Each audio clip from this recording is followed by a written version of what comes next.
iyo ushaka kugaragara urahaguruka ukigaragaza, iyo ushaka kuba icyamamare urahaguruka ugakora, iyo ushaka kuba umukire urahaguruka ugakora, iyo ushaka kugera aho ugera urahaguruka ukagafata urugendo, iyo ushaka kugira icyo ugeraho utangira kugikorera, iyo ushaka kwiruka metero 100 uhera kuri metero 1 wiruka, then mu masegonda make uba ugeze kuri metero 100, mu gihe runaka uba ugeze kuri metero 5,000. Mu buzima bwawe bwose iyo umaze igihe kinini wiruka ugeraho ukagera ku birometero byinshi, iyo umaze igihe kinini uri gukora ikintu ugeraho ukagera kure. Niba umaze igihe kinini uri kwiruka, tuvuge ufashe umwaka ukavuga uti ku munsi wa mbere ngiye kwiruka metero 500, bara umwaka uzarangira wirutse metero zingahe? Ubwo urafata metero 500 ku minsi 365 wumva ni ibirometero byinshi. Ese kuki ndi kubabwira ibi ngibi? Ndabizi abantu benshi dukunda kurota ibyo dushaka kugeraho, dukunda kwifuza ibyo dushaka kugeraho, tukabivuga, tukabyandika, tukabiririmba, tukabibwira abantu, ariko bikaba ikibazo mu kubishyira mu bikorwa. Kuvuga ngo ufashe initiative, kuvuga ngo wateguye ikintu runaka ugiye kugishyira mu bikorwa ugikore, kijya ahagaragara abantu bakibone, bikubana intambara iyo utacyitayeho cyane. Iyo ushaka kugera ku kintu uhaguruka ugikorera, ariko hari umuntu ugitekereza bikarangira mu kugitekereza ntagishyire mu bikorwa. Niyo mpamvu nkubwira ngo niba ufite inzozi, niba hari ikintu ushaka kugeraho, tangira ugikorere none, ko ahazaza hawe ejo hazaza uri kuhakorera ubu ngubu. Ibyo ukora uyu munsi nibyo bizakugenera ahazaza hawe. Niba ushaka ko ahazaza hawe hazaba ari heza, tangira ukora ibikorwa bizahagira heza.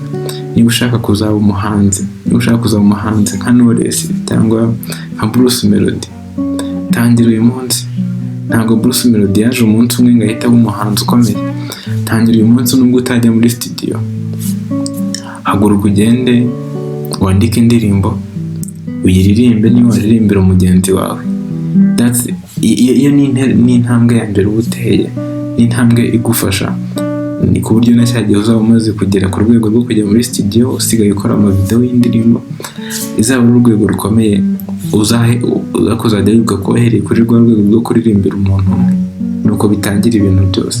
Utangira igitekerezo kibwira umuntu umwe, 2 bakacyumva, then bikazarangira abantu barenga 1000 bacyumvise, ukagira abantu barenga miliyoni. Nuko nk'uko ibintu byose biza, ubu icyo ufite gukora ni uguhaguruka ugatera intambwe ya mbere. Izindi ntambwe zose uzatangira kubona ko zoroshye. Icyo ufite ni ugutera intambwe ya mbere. Nzi abantu benshi bafite ibitekerezo byinshi by'amafaranga bifuza gukorera, bafite imishinga myinshi yo kubabyarira inyungu, ariko ntibayishyira mu bikorwa kubera ko nta mafaranga bafite, kubera ko ntabwo bafite ahantu bakora amafaranga yo gushora muri iyo mishinga yabo. Ni ikibazo ku buryo biragoye ko wabona amafaranga. Kujya kwaka inguzanyo nta ngwate biragoye, ariko nanone kuba ufite umushinga ugategereza kubona amafaranga ni ikibazo. Ese ayo mafaranga azakora? Ese amafaranga uzayatoragura? Ese amafaranga umuntu azaza kubirotakira amafaranga? Buri kintu cyose kigira inkomoko. Ni ukuvuga ngo niba ukeneye amafaranga y'umushinga wawe, ntabwo amafaranga aziza, ntabwo amafaranga uzayatoragura, ahubwo hari abantu bafite amafaranga bifuza gushora mu mishinga, hari abantu bafite amafaranga yabo, hari abantu bafite ubwenge bwabo. Hari buriya kamanze mvuga akantu, hari umuntu ufite amafaranga ariko nta bitekerezo afite, cyangwa se akaba afite ibitekerezo. Ntabwo mvuga ibitekerezo ko umuntu wese agira ibitekerezo, ahubwo ndavuga ibitekerezo by'imishinga. Hari umuntu ufite ibitekerezo nta mafaranga afite, hari n'umuntu uba udafite na kimwe ariko ashobora gufasha abandi mu bitekerezo byabo no kubafasha mu mafaranga yabo. Ni ukuvuga ngo abo bantu bose bariho nyine. Hari n'abandi bariho benshi, ubundi bwoko bwinshi bw'abantu. Icyo ukeneye ni uguhaguruka gusa ugatangira gukora. Abo bantu bakamenya ko ukeneye amafaranga. Ntabwo umuntu yabirota ko ukeneye amafaranga yo gushyira mu mushinga, ufite kubamenyesha. Ubwo ni uburyo bwose ugenda wiga uko uri gukora, uko ugenda ukora ugenda wiga uburyo ibyo bintu byose uzabikoramo. Ntabwo kwicara ngo ugume hamwe, ibyo ngibyo bigeraho bikugeza.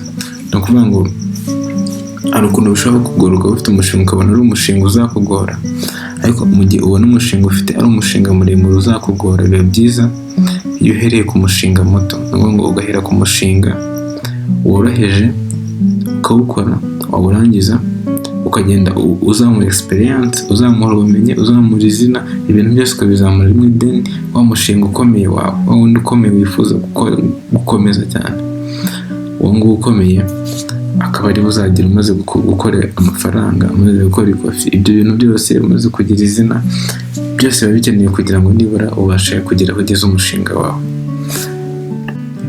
Ntabwo nifuzaga kuvuga cyane kuri ibyo by'imishinga, uburyo wagira umushinga cyangwa se uburyo wawukoresha, ahubwo nifuzaga kuvuga cyane kuri no kuvuga ngo niba ufite umushinga, niba ufite ikintu ushaka kugeraho, haguruka ukore, haguruka ugikorere, ntabwo ikintu kizakwizanira, haguruka ugikorere, struggling for it, gishakishe n'imbaraga zayo zose, ushyiremo ubwenge bwawe bwose, then ugitekerezeho, ushaka ubufasha aho bishoboka, kuko ntiwamenya ahantu amahirwe yawe aturuka. Hari igihe usanga iryo kintu ari n'igitekerezo gusa, ugasanga nicyo kikugiriye akamaro, ugasanga amafaranga kikwinjije ntabwo ari kuzigera uyabona. Reka tureke kuvuga n'amafaranga gusa, hari ibintu byinshi abantu ushaka gukora bitari no mu mafaranga gusa.